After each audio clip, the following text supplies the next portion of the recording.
So, yung inalis at dinalas, nasa si ate, yung ano. Kaya hindi ko na ulitin yan.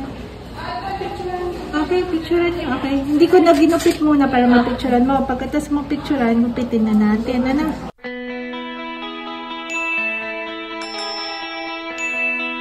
Kita nyo na ito dapat ganito siya ka-smooth. Pero look po, may mga stains siya sa paligid, no?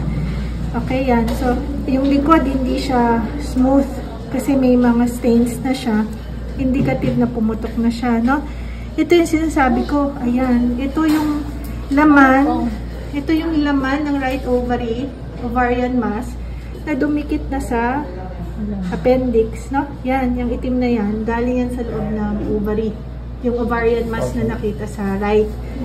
No, kaya kinailangan ng tanggalin kasi pag na-irritate ang appendix mo, appendicitis na naman, so bubuksan na naman si ate.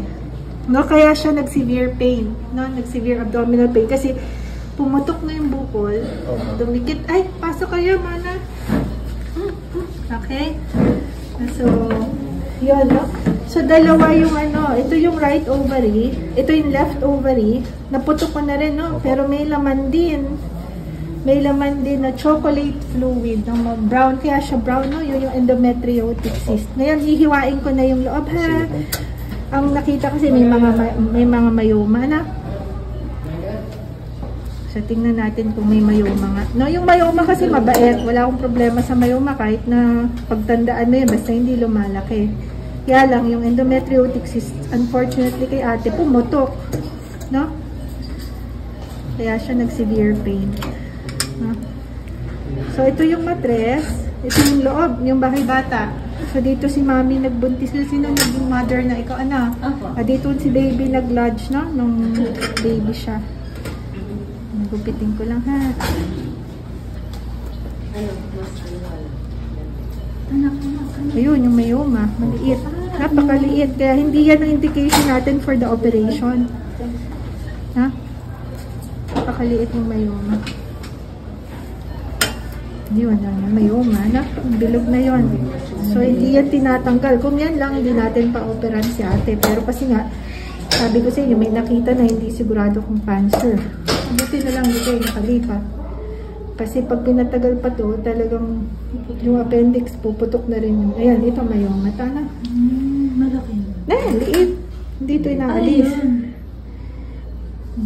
Ayan, maliit naman yung mayoma. Kaya siya hindi indication para tanggalin. Na? Ayan, mayoma yan. Mas maliliit lang naman.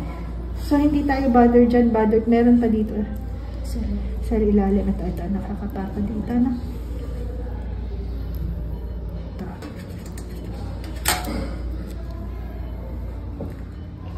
So, ito, hindi naman to yung problema ngayon. Ganun po yung tsura ng ovaryo? Oo. Pero ito kasi, ano to, may sakit na ovaryo. Ibig sabihin, hindi siya yung normal na ovary. Maliit na yan, no? May mayoma siya. Maliliit. Maliliit naman. So, ito rin mayoma. Ito, no? So, ayan. Hindi yan problema. Kahit hindi natin tanggalin pa yan. No, ano.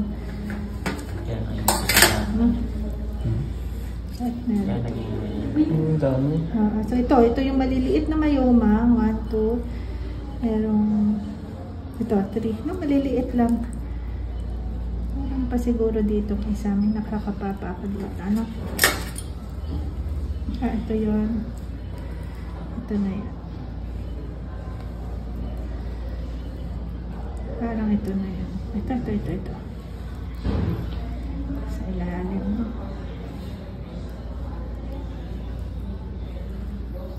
Yun, ha? Ito.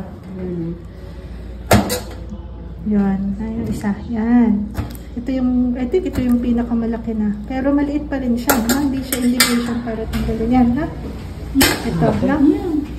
So, ito yung pinakamalaki. Nasa posterior wall siya. So, ito yung harap. Nasa likod. Na 1, 2, 3, 4. Maliliit. Ang naging problema niya itong ovary. No? So, at least ngayon, after this, kung benign siya talaga, after the operation, wala namang, hindi siya cancer, walang mga chemo, walang radiation, tapos na yun, na? So, ayun. And then, ito yung appendix. Kung gusto nyo makita, na? Nabalutan kasi siya nung laman nung pumutok na ovary. So, okay na rin na nagpa-opera siya kasi, puputok pa yan. Lalo yung kakalat pagka nag-antay pa pala kayo. No? Kasi maiirita ito na sunod na puputok. Pag pumutok yan, mas problema yan. Kasi ito, may mga pupo dyan eh. Napakadumi yan, pinakamadumi yan. Ito naman laman lang ng ovary, pero masakit siya. Kaya siya nag-pain. Ito po ay appendix Oo, po. Pag nag-rupture yan, madumi yan. Kasi ano yan sa bituka. Ano pong common cause ng appendicitis? Ang cause? Kung siya mag-appendicitis, nagsisimula na actually. Dahil yan sa irritation, galing dun sa laman. Na po kasi. Oo, pumutok na yun. No? Pumutok na yung left yung right ovary. No? So, okay na kaya? Okay. So, si baby, ilalagay lang namin sa recovery room, i-observe natin for bleeding, and syempre, operasyon to, may mga pwedeng komplikasyon. So, siguro mga 2 to 4 hours, hintayin lang natin nagising, at saka wala ng anesthesia. Pagka okay siya, iaakit na siya. Okay? Thank you po. Okay! Thank you po, Doc.